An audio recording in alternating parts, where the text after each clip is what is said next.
Michelle sent out 5 questions, and it was from a list of 13, actually, but I wanted to narrow it down so it wouldn't feel too much like a test. So let me tell you, on all these 5, the right answer is C. In other words, the right answer is the most optimistic. So I'll just go through them quickly. In the 20 years from 1988 to 2018, the percent or proportion of the world population in extreme poverty fell by half. The life expectancy of the world's population today is 70 years. Over the last 100 years, the annual number of deaths from natural disasters has fallen by more than half. The proportion of the world's 1-year-old children who have received 1 or more vaccinations against disease is now 80%. And the percent of the world's population that has some access to electricity is 80%.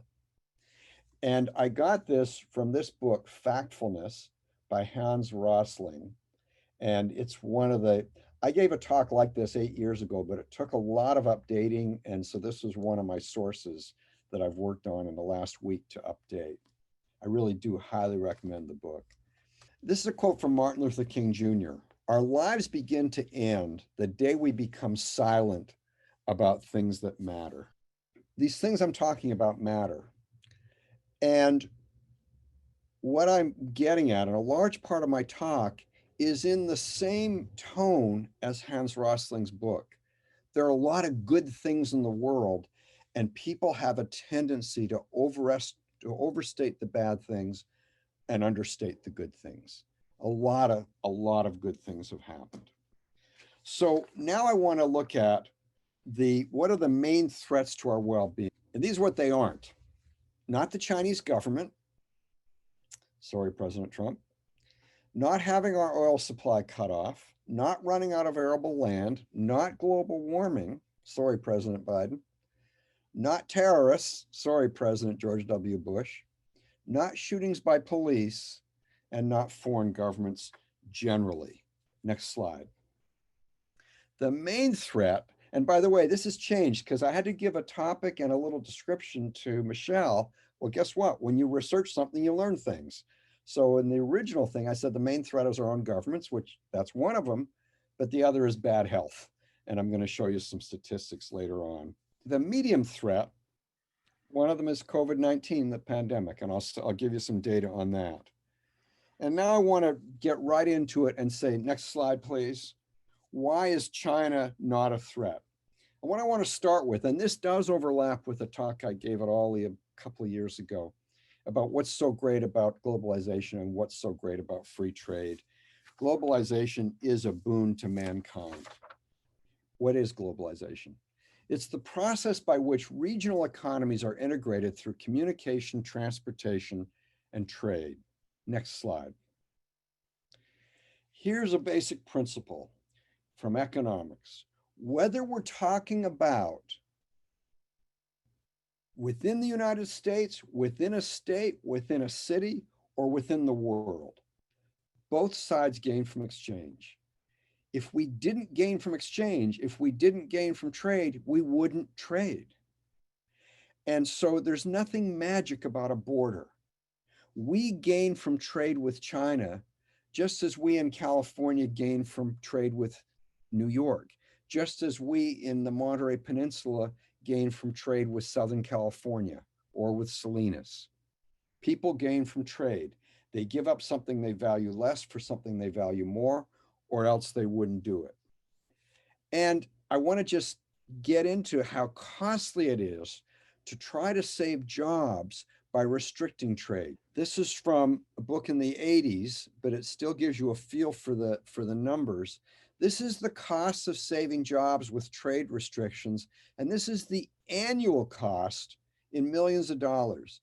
So for saving 520 jobs in specialty steel, the cost was 1.00. That's not a dollar. That's $1.00 million. That's a large number. Carbon steel, $750,000. Bolts, nuts, screws, $500,000. And so on. Motorcycles, 150,000. During the Obama administration, President Obama imposed restrictions on imports of Chinese tires. And in fact, he bragged about it the number of jobs he saved in tire production, because of course you restrict Chinese tires, price of tires goes up.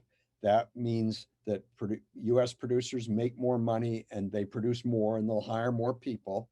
And he did get his estimate of the number of jobs saved. Here was the State of the Union. Over 1,000 Americans are working today because we stopped a surge in Chinese tires. So he saved 1,000 jobs. Now, what was the cost? The cost increase on non-Chinese imports, because with less competition, the non-Chinese producers outside the United States can raise their prices, was 817 million. The cost increase on US made tires was 295 million. So the total cost to US consumers was 1,112 million. So the cost for per tire job saved was $926,500. One of the other little bonuses from trade, besides that we gain from trade, is that trade promotes peace. When people trade, they're less likely to fight. Montesquieu, whom the founding fathers read when they put together both the Declaration of Independence and later the Constitution, said that peace is the natural effect of trade. There was a State Department official in the 1940s and 50s who said, when goods don't cross borders, soldiers will. The less trade we have, the more likely there's going to be conflict. I was in Washington, D.C. about 20 years ago, and I always like talking to cab drivers and kind of seeing what they know. And this cab driver was Pakistani. And at the time, there was this tension, this friction between Pakistan and its major rival, India. And I said, oh, that looks pretty scary. That I'm just worried about how there might be another outbreak. Because of course, there'd been a terrible, terrible war 30 some years earlier. And he said, I'm not worried. I said, why? He said, because trade compared to then is 10 times what it was. And they just both have too much to lose. So a Pakistani cab driver taught David Henderson, PhD economist, a little economics that day. Another story. Do you remember when the US electronics plane had to land in China after bumping into the Chinese jet and that guy got killed? And they had to land, and this was in April of 2001. It was just the first couple of months of George W. Bush's administration. And there was this tension that, what's going to happen? Is there going to be this big conflict? What happened was within about 2 weeks, it was over. And our military, our Navy personnel were returned to the United States. One of them, by the way, was a student of mine in a distance learning course at Whidbey Island just shortly after that. And why? Well, I've always told the following kind of hypothetical story. It turns out it's true. My hypothetical story was that a whole bunch of companies like Walmart went to Bush and said, don't mess this up. We've got too much trade on the line.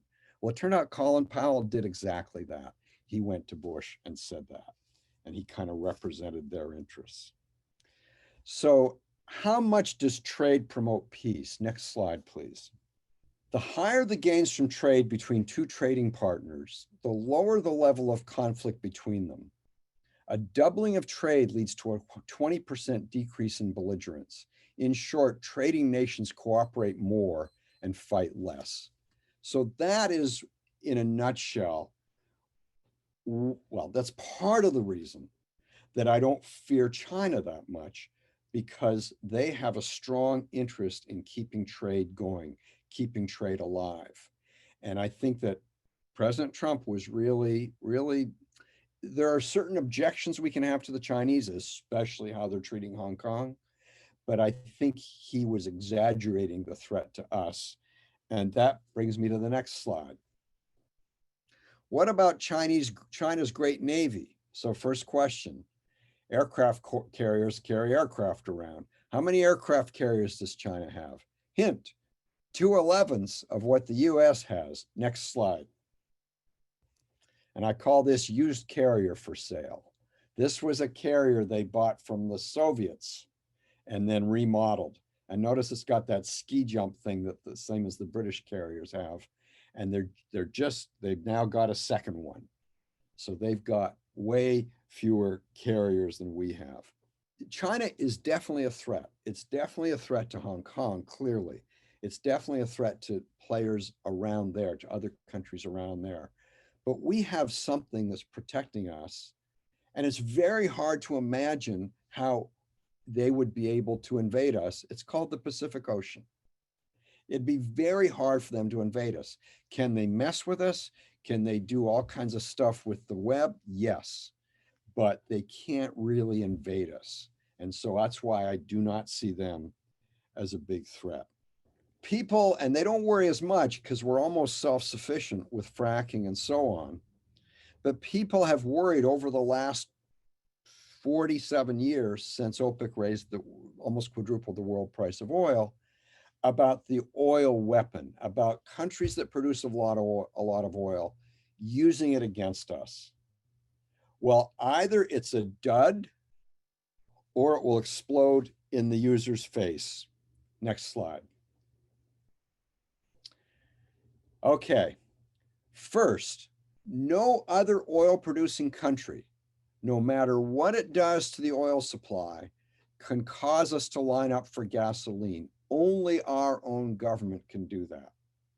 So the reason we had lineups, which a lot of you will remember, it happened just shortly after I moved to this country, was that the US government had price controls on oil and gasoline. Why did we have them? Because on August 15th, 1971, President Nixon imposed a freeze. He said, for the next 90 days, you cannot raise a single price or wage by a penny. And then they went to phase 2 and they relaxed it. And then phase 3 and 3A and 4. Well, they're in the midst of either 3A or 4 when OPEC raises the world price. So normally what would happen is the price of oil everywhere would be the same. It'd have gone from $3 a barrel to $11 a barrel. But Nixon's price controls didn't allow the price of oil to go above $4.25 a barrel for old oil. And it regulated at a higher price for newly discovered oil. And that fed through to price controls on gasoline. So we got lineups. Countries in Europe, such as Switzerland, that had almost no oil production domestically, had no shortages because they had no price controls. So one thing we can relax about is that no other country can make us line up for gasoline. And now here's one of the first points of my overall theme. Who is the threat? Who is the entity to be worried about? Our own governments. And by the way, one of the problems we had, I won't talk about this when I talk about COVID, but it's relevant here. One of the reasons we had shortages of masks was governments, typically at the state level, said, you can't raise the price.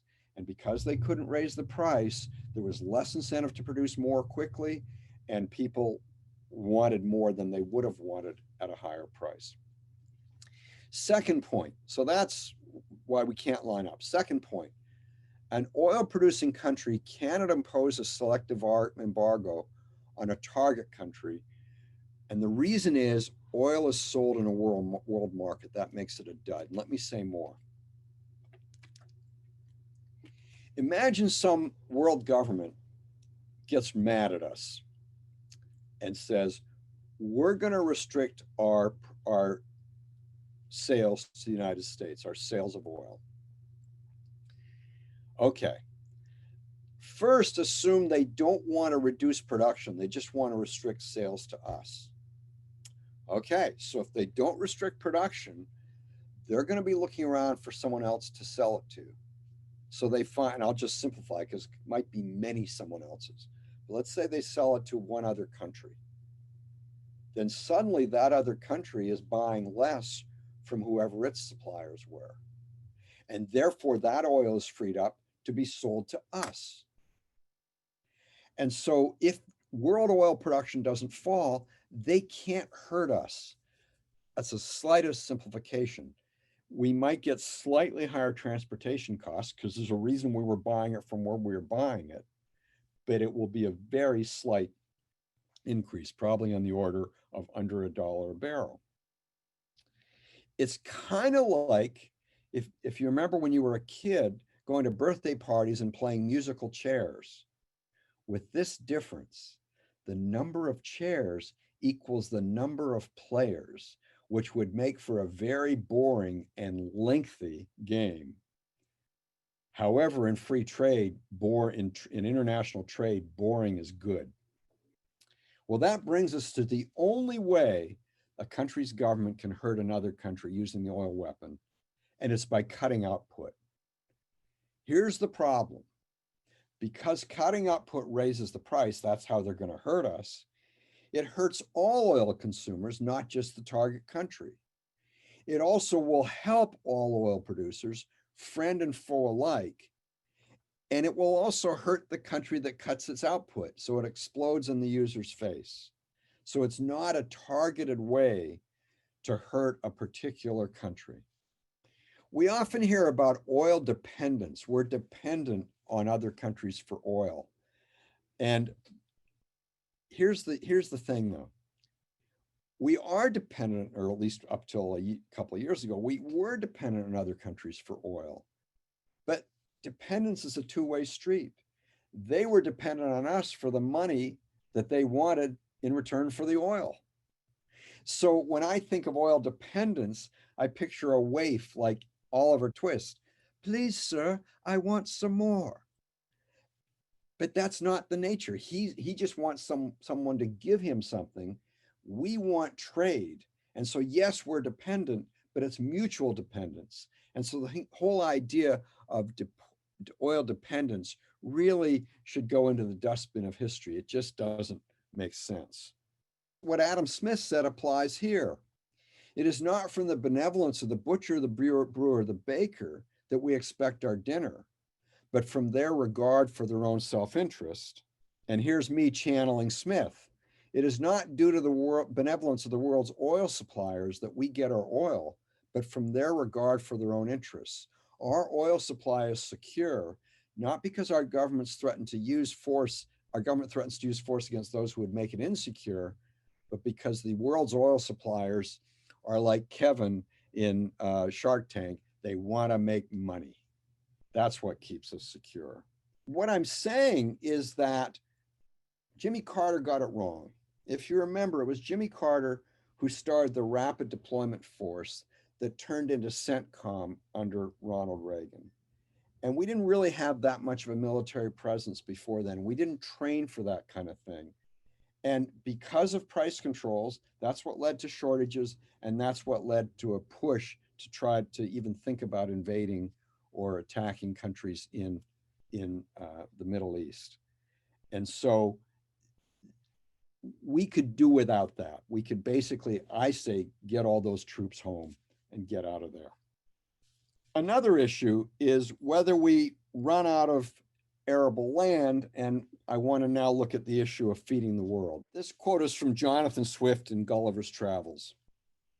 Whoever could make 2 ears of corn or 2 blades of grass to grow upon a spot of ground where only one grew before would deserve better of mankind and do more essential service to his country than the whole race of politicians put together.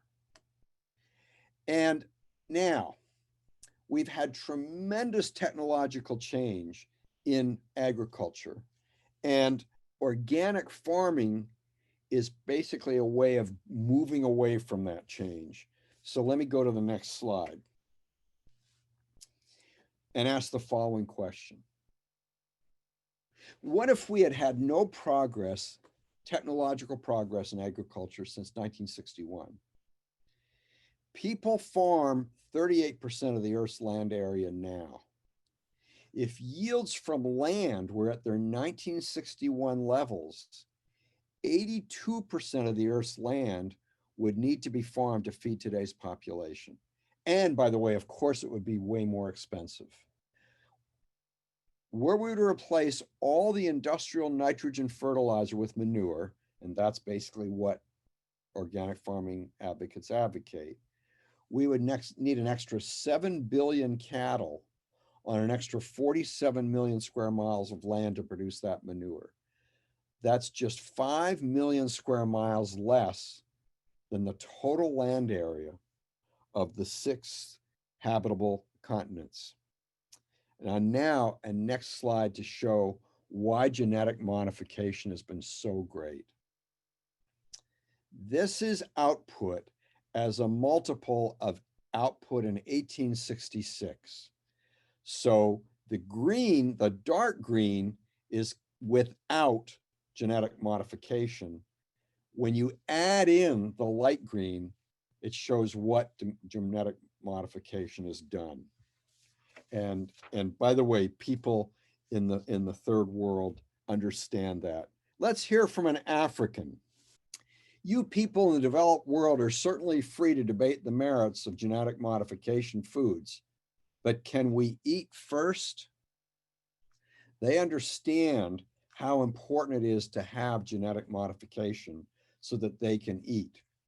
And I mentioned when I asked that question at the start about the drop in world poverty, the UN back in the 90s had this goal of cutting world poverty, what they call extreme poverty, which is living on about $2 or $3 a day per person. They had a goal of cutting that in half over about 25 years. They cut it in half in 15 years. And it wasn't the UN doing it. It was a couple of things. It was genetic modification and it was freer trade. So those people over there, Africa, the poor parts of Asia, gained hugely from that. What about the terrorist threat? This is from the Defense Science Board in 1997. And I read this in 1998 and started actually being afraid of a terrorist attack. And here's what they said. As the new millennium approaches, the United States faces a heightened prospect that regional aggressors, third-rate armies, terrorist cells, and even religious cults will wield disproportionate power by using or even threatening to use nuclear, biological, or chemical weapons against our troops in the field and our people at home. Where does the threat come from? Next slide. As part of its global superpower position, the United States is called upon frequently to respond to international causes and deploy forces around the world. America's position in the world invites attacks simply because of its presence. Historical data show a strong correlation between US involvement in international situations and an increase in terrorist attacks against the United States. I added emphasis. Look at the top of that quote. As part of its global superpower position, the United States is called upon. Notice the passive voice. Who's calling upon us? It's typically people in the United States. It's not like over in Iraq, they wanted us over there, or in Iran, they want us over there. There's a lot of initiative to do that here. The academic who has studied all of the terrorist attacks in about a 25 year period is a University of Chicago professor named Robert Pape. So let's look at what they want. Instead of religion, almost all suicide terrorist attacks around the world have in common a specific political goal: to compel a democratic state to withdraw combat forces from territory that the terrorists consider to be their homeland or prize greatly. This has been the central goal of every campaign of suicide terrorism since 1980, from Lebanon, Sri Lanka, and Chechnya to Kashmir, the West Bank, and Iraq. It also holds true for Al-Qaeda, the organization of greatest concern to most Americans. In other words, they really do have goals. It really is understandable why they do what they do. They can't compete with us with aircraft carriers. They're going to compete using what economists would call their comparative advantage, what they can do at relatively low cost.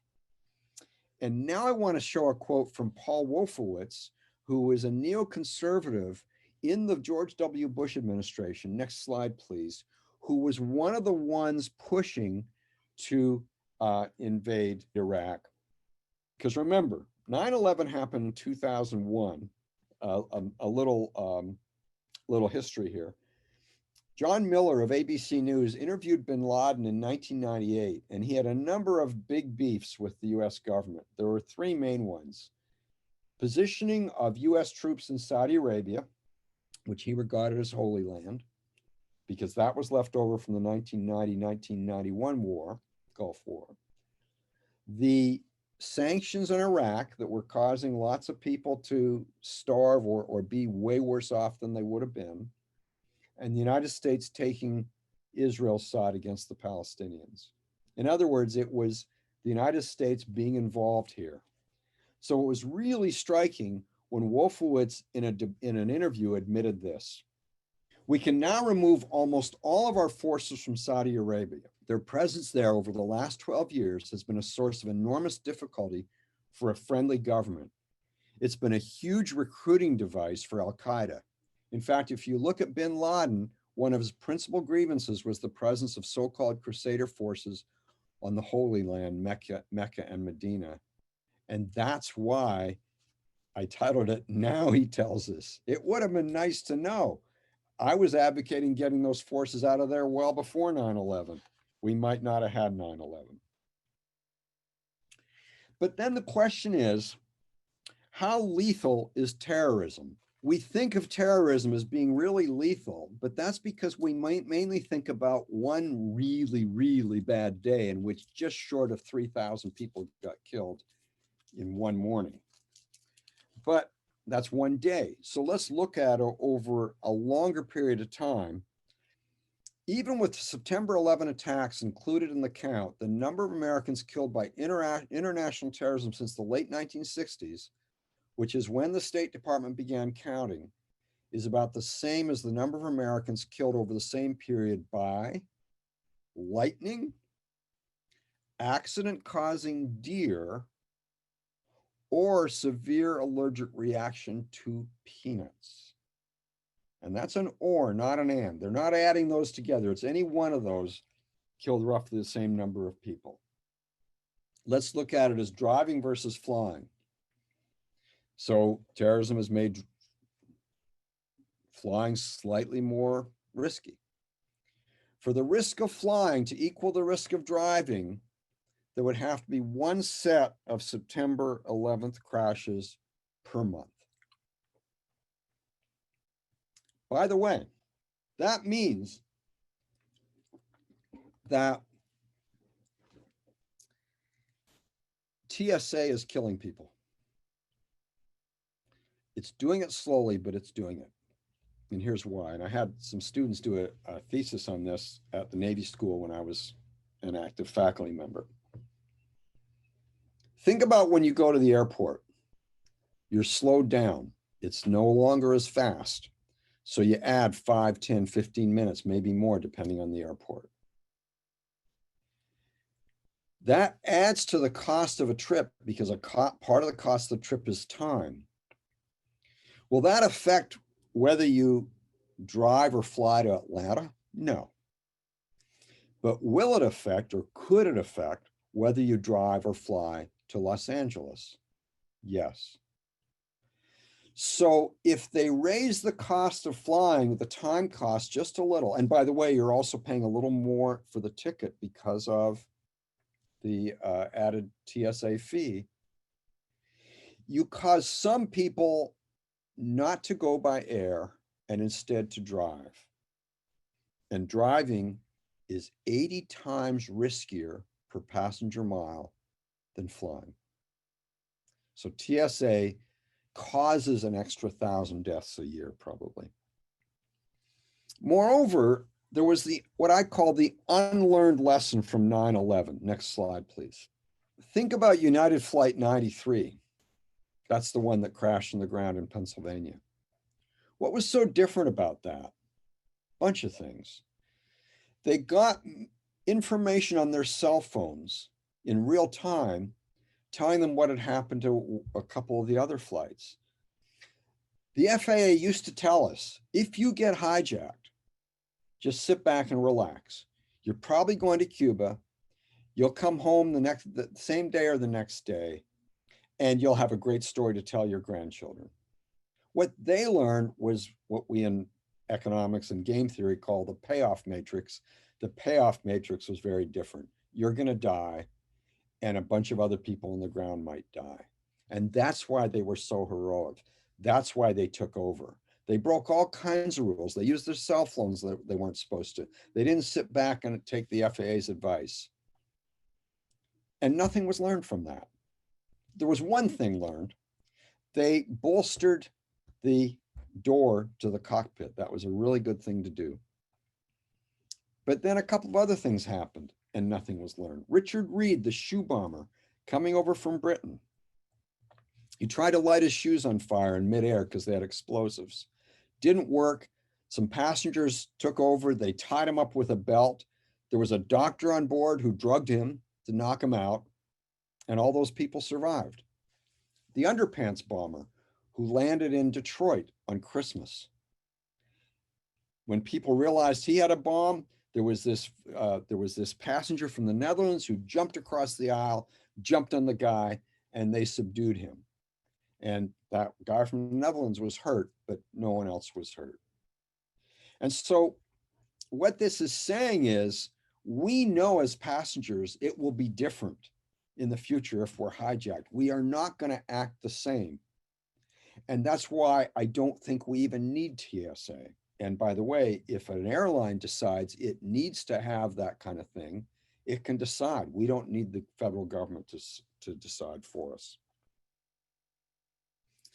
Now I want to look at a table, next slide please, of various risks. And we're going to get to the big ones. You know what the big ones are? Heart disease and cancer. This is for Americans in 2017. You add those two together, and that's over 1.1 million people dying of heart disease or cancer.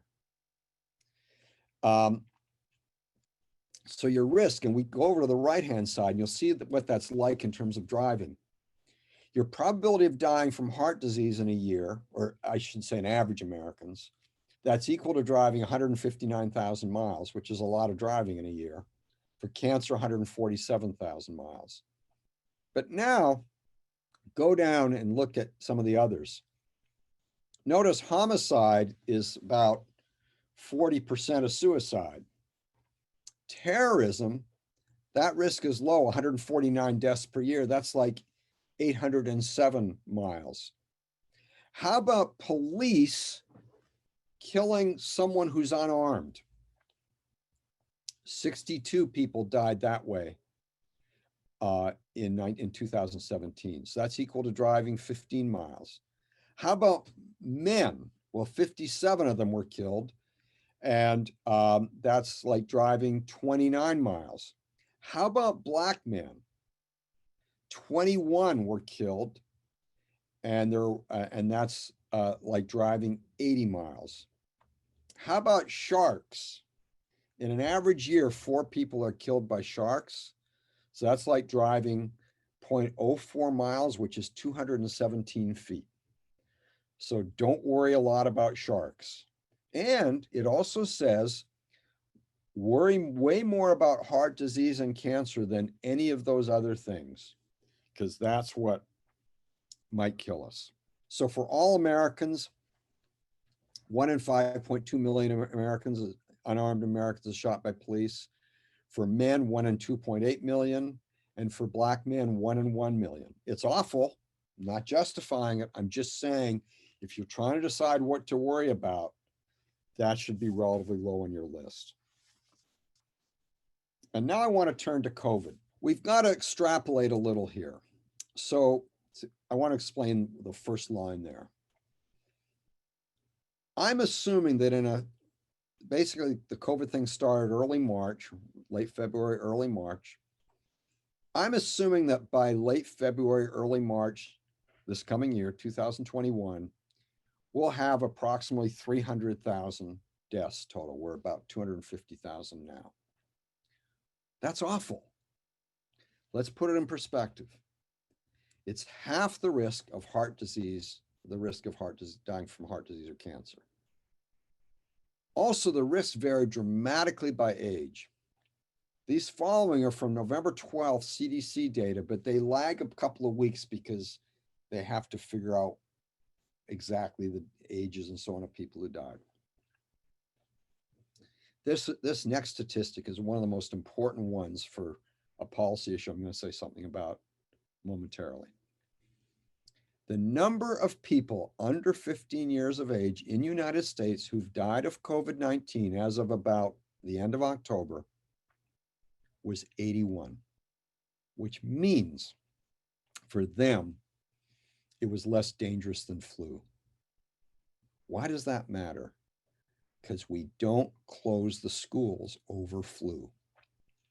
I wrote an article in the Wall Street Journal last month with a younger colleague from the Navy school who has two kids, a 5-year-old and a 7-year-old, who are not doing well. And he's become an expert on the literature on this. And we pointed out this kind of thing. Moreover, the kids don't tend to give it. There's an economist named Emily Oster who found this.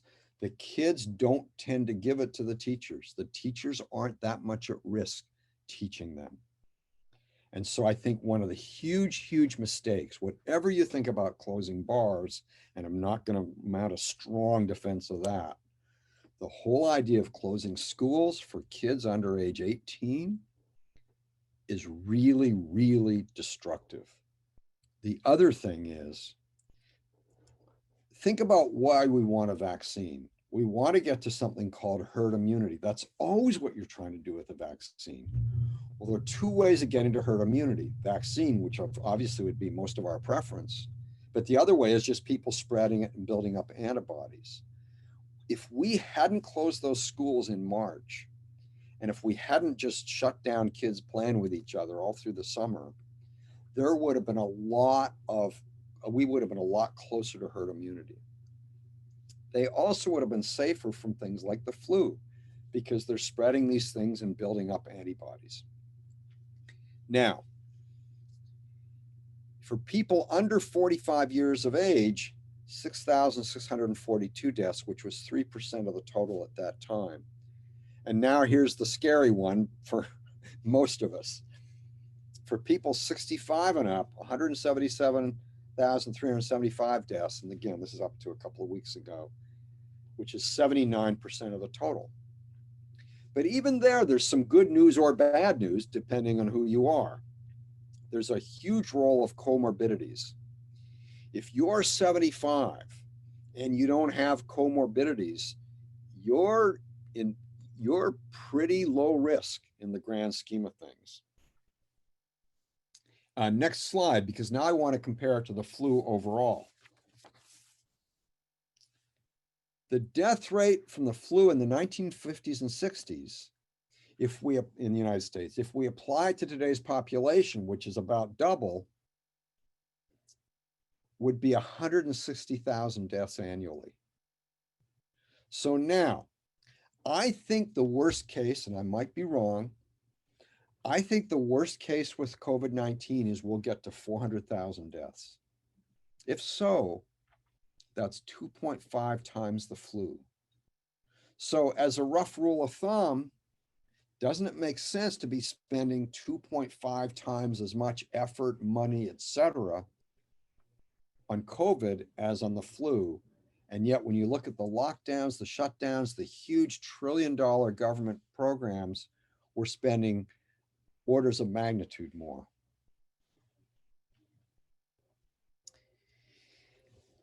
Next question. How big a threat is global warming? First of all, not big. And where do I get that from? From the UN, from its Intergovernmental Panel on Climate Change. And you have to go through this report, the fifth assessment report, AR5, with a fine-tooth comb to discover this, but an economist friend of mine did and saved me the work. That's the latest one they've done, 2014. They're working on AR6. They don't have it yet. And this was with the goal of limiting global warming, not from now, but from when it started around 1950 or 60 or whatever to now, to the future, limiting it to 2 degrees centigrade or Celsius. And let's look, next slide, at the costs and benefits of limiting to 2 degrees centigrade. And again, this is in the IPCC report.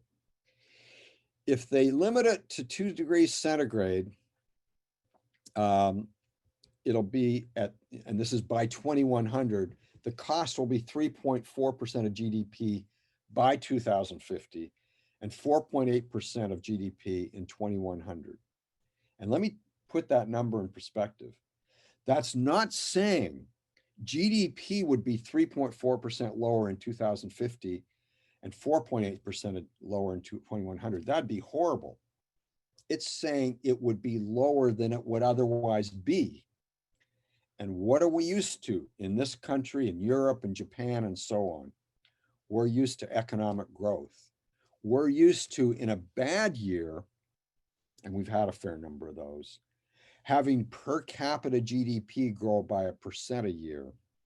In a good year, growing by 2% a year.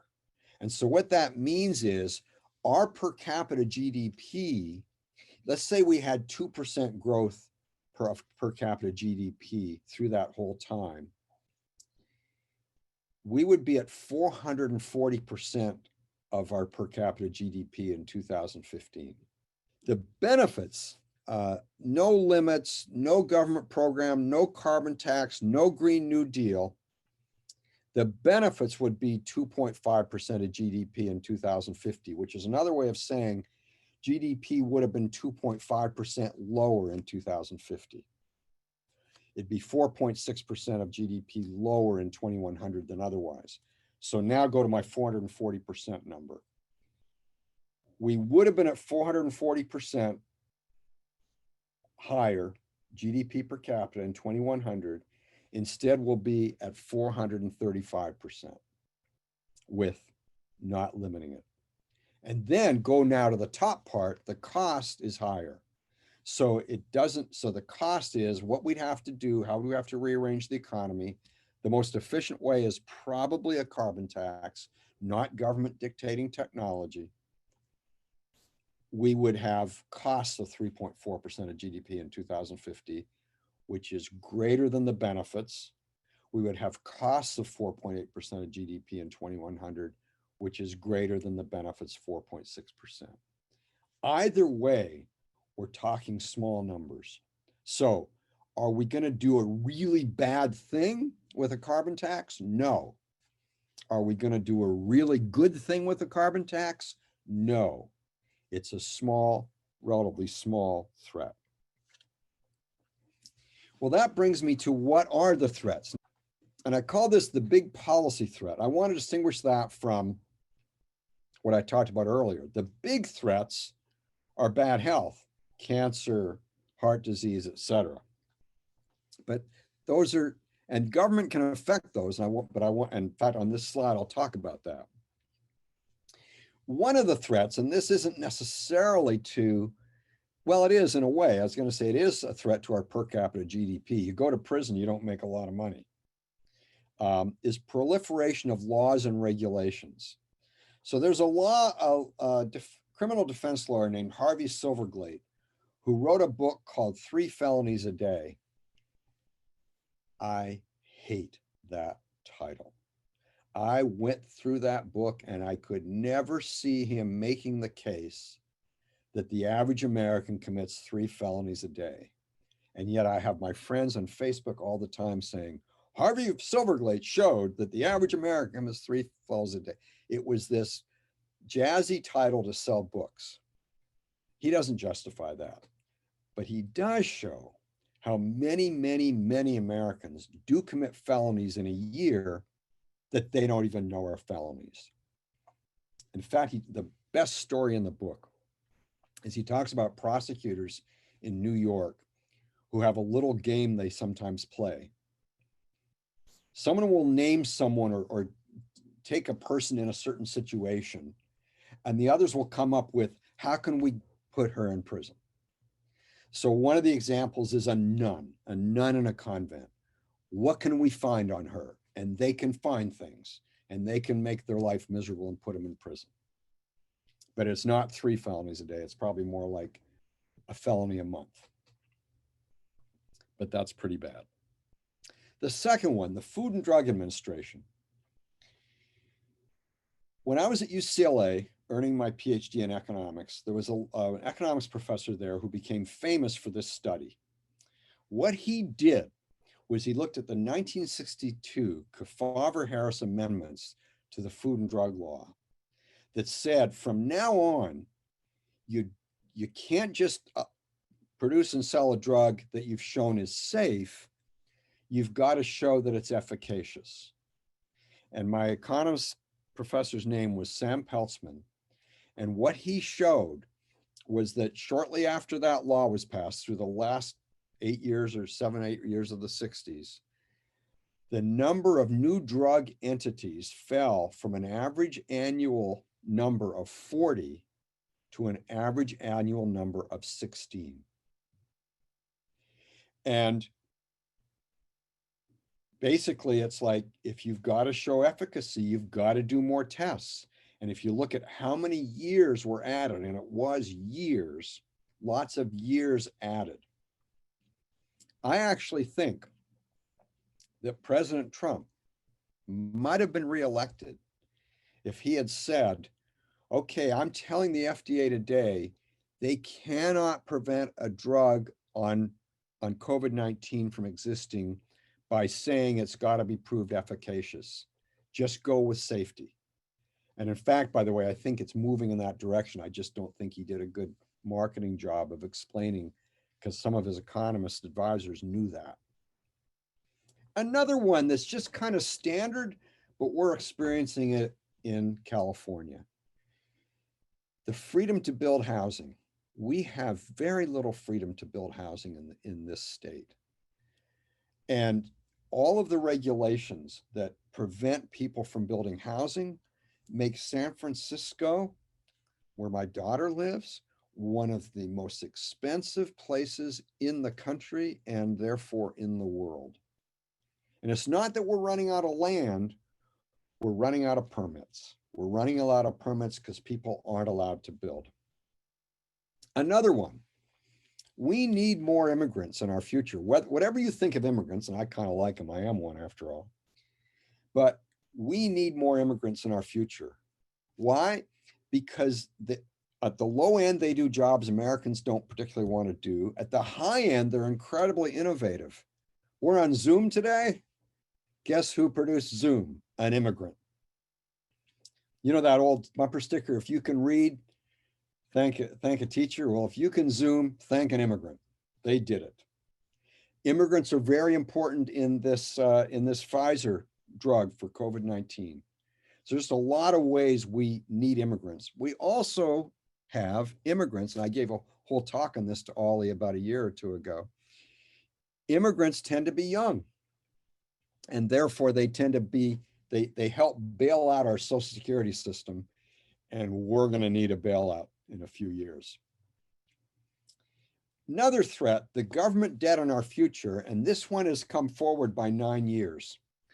So in February 2020, the Congressional Budget Office estimated that debt in the hands of the public, which includes foreigners, but not other government agencies like Social Security and the Federal Reserve, debt in the hands of the foreigners would equal 100% of GDP by 2030.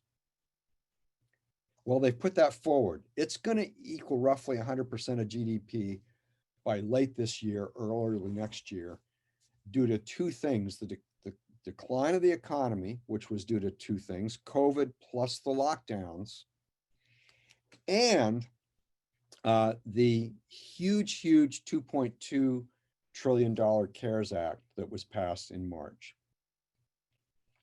Another threat is the Federal Reserve. But before I get to the Federal Reserve, I want to go to the next slide and show you some projections. These were updated in September. Total outlays is the top line as a percent of GDP. And notice it blipped up this year for obvious reasons, but it's trending up at a higher growth rate than revenues, which are roughly flat. And what's that lead to? Oh, and what are the components of that? Next slide.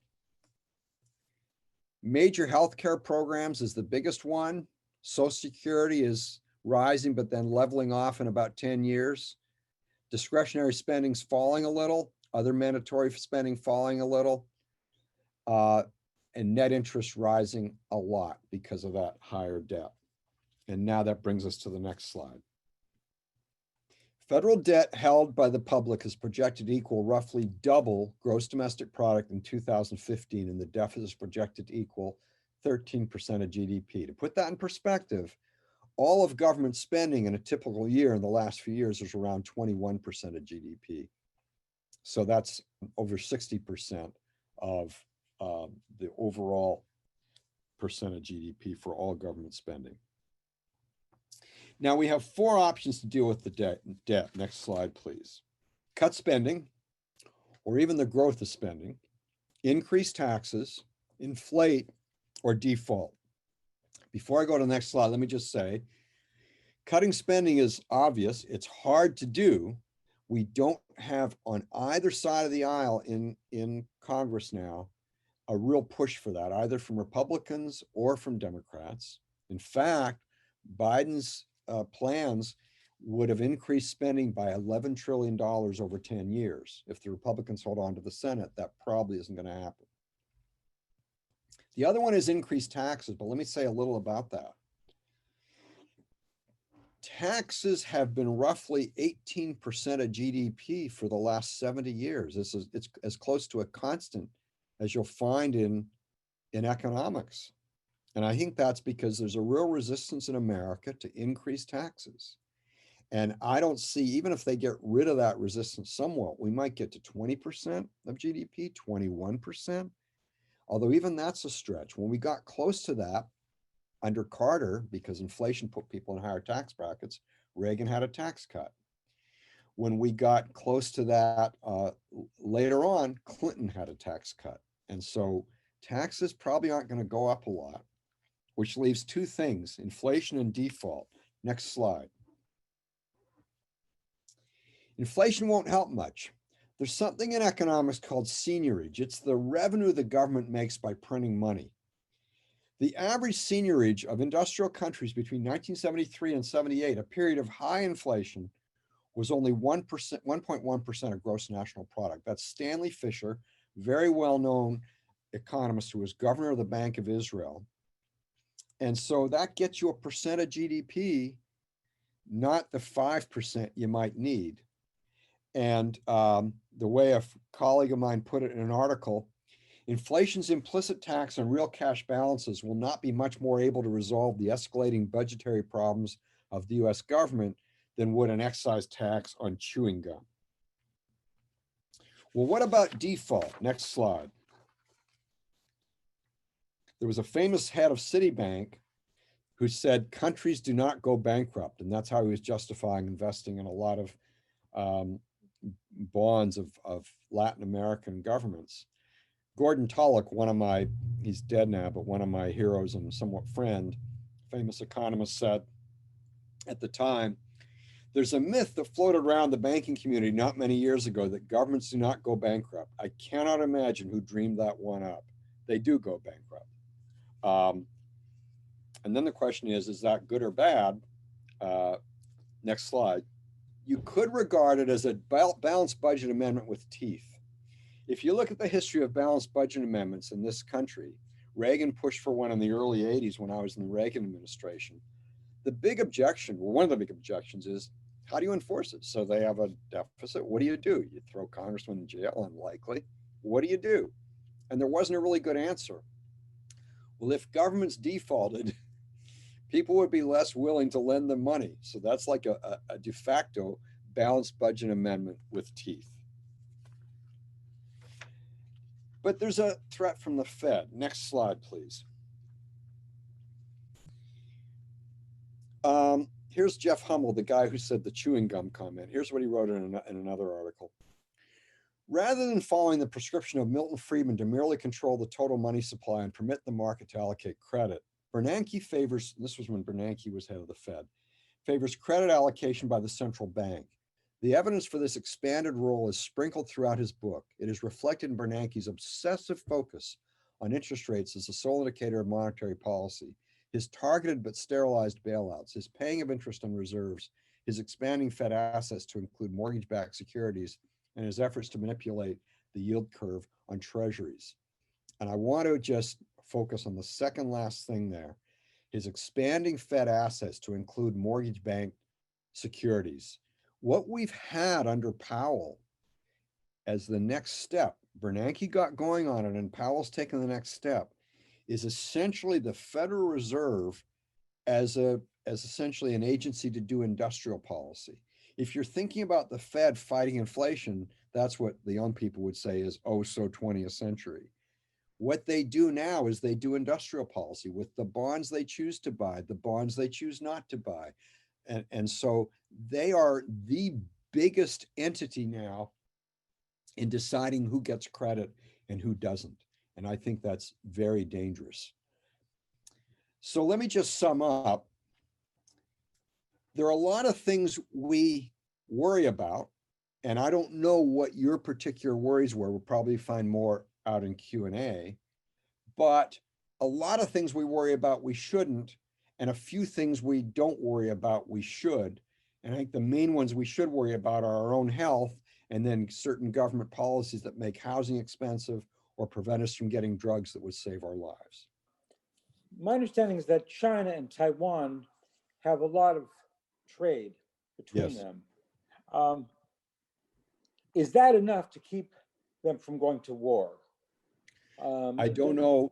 I don't know the answer, first of all, but I do know that the more trade they have, the less likely they are to go to war. These are not solid things where, they aren't going to go to war. No, can't say that, but they're less likely to, the more trade they have. Thomas Friedman said something like, no two countries with that have McDonald's will ever go to war or something. Is that still true? No, the United States attacked Yugoslavia. So no, I don't know if it was ever true, but certainly after that it wasn't. But he was getting at a good point. And again, it's just, he made it too strong. It isn't that no two countries with McDonald's will go to war. It's just they're less likely to go to war because McDonald's is a sign of a higher standard of living, and people like to keep their standard of living, and war is expensive. So I think he exaggerated, but there was something to it. Two issues. One is the genetic modification of seeds. India is having quite a problem because the seeds are only effective for 1 year and they have to repurchase year after year. And from what I've read, the taste of these genetically modified corn seeds, for example, have no taste compared to native seeds. And the other thing is, if we do nothing regarding climate change, then is 4.5 Celsius or C increase in temperature. Is that not a problem? It's not that it's not a problem, but the IPCC came up with an estimate of how big a problem it was, that it would make our GDP 4.6% lower in the year 2100. And getting back to the seed modification. You mentioned about the price of renewing. That's true.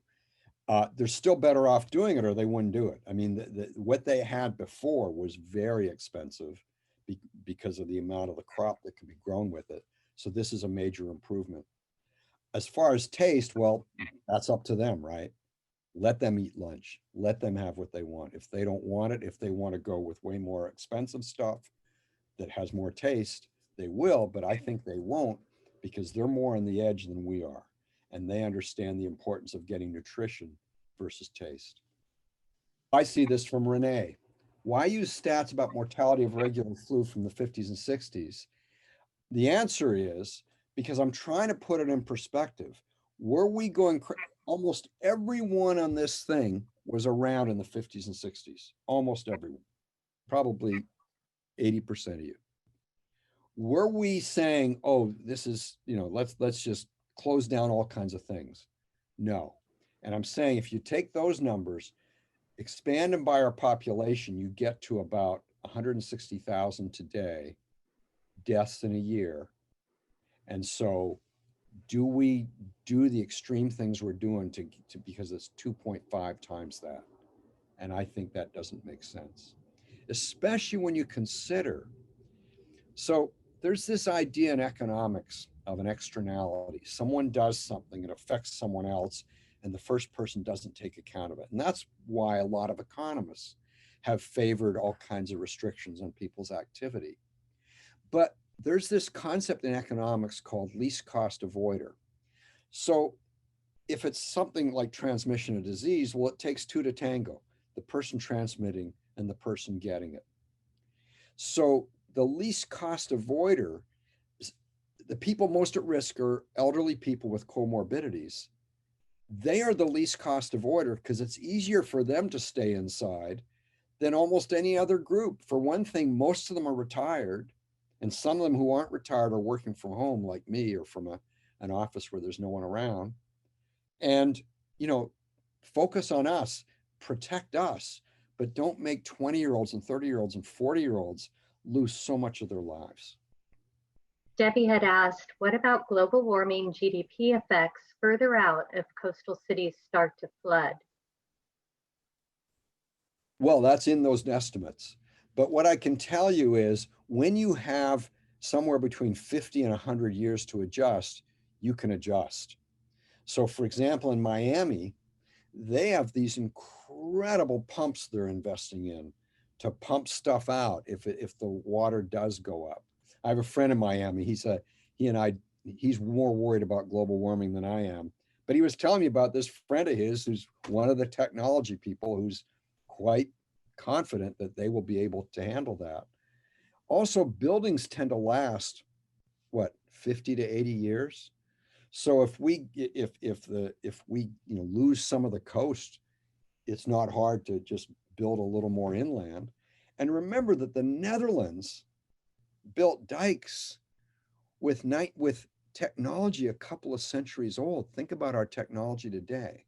So when you have a lot of time to adjust,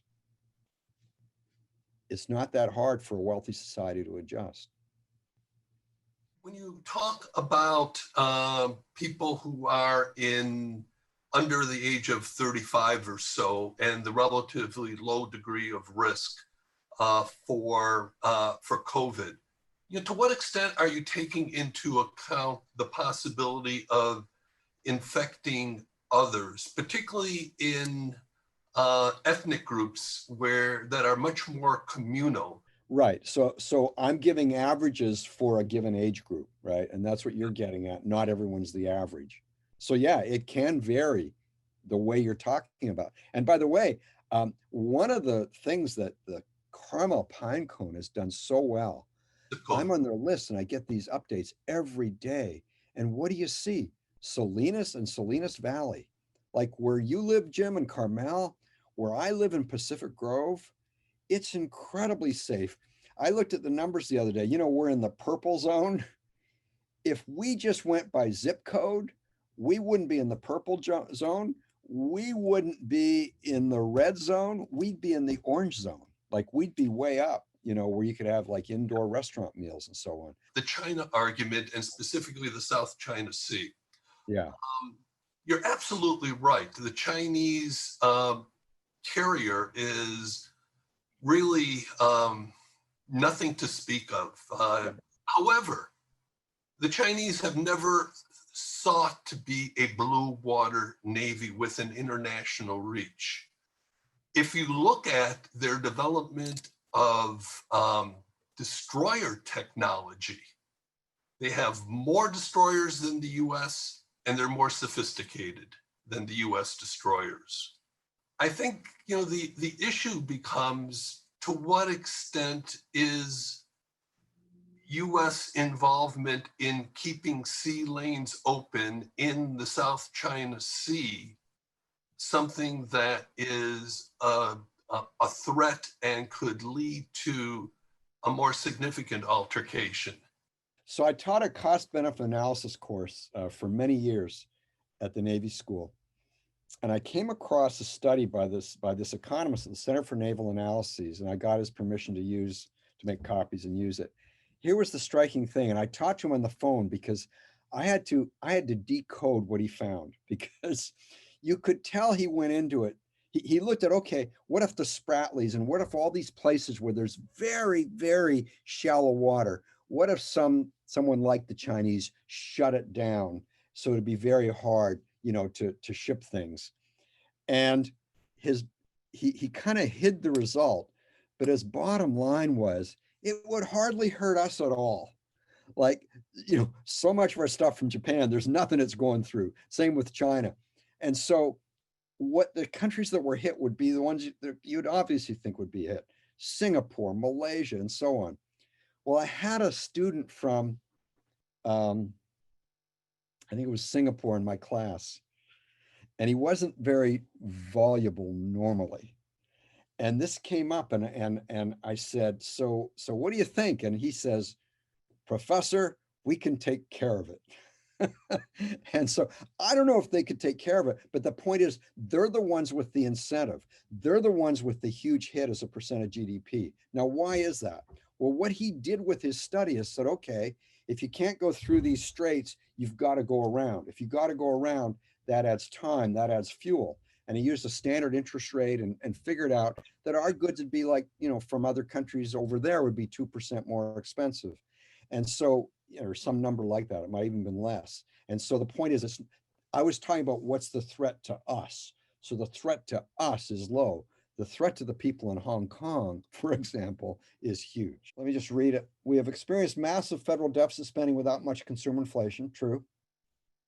Perhaps this is because the Federal Reserve creates the money in a major market for federal bonds. It appears the main inflation we have seen is the stock market, which offers better returns than federal debt. Can the Federal Reserve simply create the money to fund the deficits with economic impunity? Almost certainly not. If they buy up debt, you're kind of hoping people will never take that money and spend it. This has been an economic analysis, so I understand that your presentation basically dealt with dollars and cents of these changes and threats. Where do you place issues like leadership or kind of an environmental balance? Where do you place capitalism and consumerism in relation to kind of world leadership and impacts? Because we're a rich country, and their impacts are going to be on much lesser, able countries. And just where do you place that in your perspective? Well, it is true, as George implicitly is pointing out, that I was talking about what is the threat to us. Mm-hmm. But so let's look at, I mentioned early on with that little question, that little set of questions I asked about poverty falling. And so in the last 10 years, roughly, the number of people in extreme poverty up to the end of 2019 had fallen by about 1 billion. It's now gone up by about 200 million. And the reason we think is COVID and also lockdowns and just the less travel, fewer people buying things, all those kinds of things. So no, that is a hurt. And for example, when I talked about Hong Kong, I certainly pointed out they're badly hurt by it. But the main things we could do for those people is be a consumer society, is buy things from them, is trade with them, and they're better off and we're better off. And the way we could really cause millions of deaths is by going to something like socialism or communism. Because, I mean, it's not just a totalitarian system that denies human rights, it's also an extremely unproductive system. And when the CIA used to overstate growth rates of the Soviet Union, there was an economist whom I met in the early 70s, and I was reading his stuff in the late 60s, named Warren Nutter, who said, no, they're way overstating economic growth in the Soviet Union. You can measure tons of steel, but can you measure whether they produce the right tons for the right use? And there was this book that's kind of half nonfiction and half fiction by Francis Spufford in Britain, named Red Plenty, and I highly recommend it. It just lays out, it's like the guy isn't an economist, but he could be. It's lays out the problems with a centrally planned system and why people will do badly, and people did badly. One little example, I think you've probably all heard of Katharina Witt, who was this great ice skater in East Germany, and in the late 80s. I used to read the Wall Street Journal avidly, like every day. And they'd always have that middle column when they were just one section of a journal, not two or three the way they are now. And it'd be some human interest story. And it was about Katharina Witt and how she was so lucky. The East Germans treated her so well. She had, are you ready, her own apartment. And she had a Trabant. A Trabant. Go online and see what that car is like. It sucks. It sucks. I gave a course over in Prague in 1999, and that was 10 years past communism. And I was walking around on the weekend, and I came across this little piece of a Trabant in a forest. And I realized I hadn't seen a single Trabant on the street. That's how quickly they got rid of them. And so the point is, the Soviets, whatever, I mean, I don't like communism because it denies people's rights and kills people, but it also makes people poor. And by the way, that somewhat kills people too. Let me just read it out. Since the majority of cooks, servers, janitors, housekeepers, etc., who work at the restaurants, hotels, and peninsula live in Salinas, and therefore would be likely to bring COVID-19 across the lattice curtain if zip codes were allowed to open, the only way to protect all county residents is to treat the county as a whole. There's something to that. I just think it's an exaggeration. You can wear masks, you can have social distancing and so on. And so, but again, there's somewhat of an externality here, that term I used earlier, one person does it, someone else, but there's also a lot of choice. So if you don't feel comfortable going to a restaurant, don't go to the restaurant, but let other people who have a different estimate of the risk and also a different attitude to risk and are willing to take care of themselves with masks and so on, let them go to the restaurant.